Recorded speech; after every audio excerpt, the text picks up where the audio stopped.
Have you recently been laid off and now you're staring at your bank account, wondering how you're going to survive the next few months? No savings, bills piling up, uncertainty about what's next. Maybe you're asking, God, why did this happen? Did I do something wrong? How am I supposed to recover from this? Losing a job is more than a financial hit. It shakes your confidence, your routine, and sometimes even your faith. But here's the truth. A layoff is not the end of your story. And even if your savings are empty, God's provision is not. Today, I want to share 3 biblical steps to help you recover financially after being laid off and rebuild with wisdom, stability, and faith. Stay with me until the end, because the 3rd step is the one that determines whether you just survive or truly rebuild stronger. Number 1, stabilize before you strategize. When income suddenly stops, panic is natural, but panic leads to emotional decisions, and emotional decisions can make a difficult situation worse. Psalm 46:1 says, "God is our refuge and strength, an ever-present help in trouble." Before you rush into desperation mode, pause, pray, breathe. Your first move is not to get rich quick, it's to stabilize.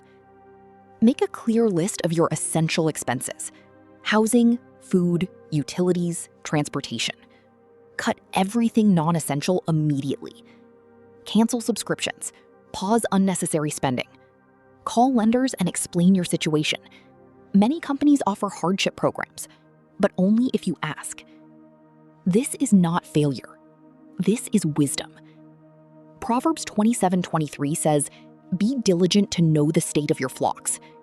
In modern terms, know your numbers. Clarity reduces fear.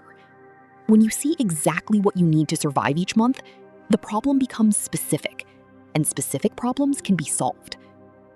If this is helping you think clearly, take a moment to like this video and subscribe. Someone else may need this message today more than you know.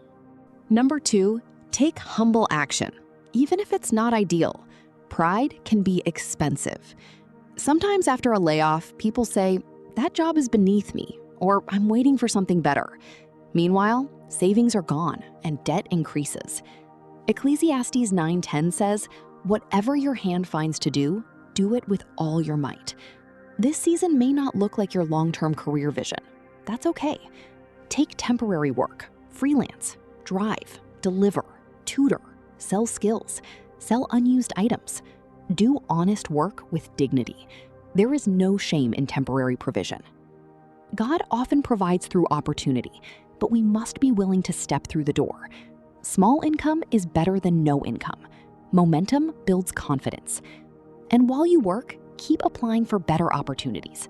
Update your resume, network, reach out to former colleagues, ask for referrals. Doors open when effort meets prayer. Don't just pray for a miracle, position yourself for one.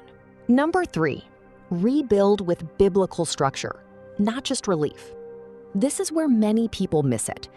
When income returns, the temptation is to relax and return to old habits. But if there was no savings before, this is your opportunity to rebuild differently.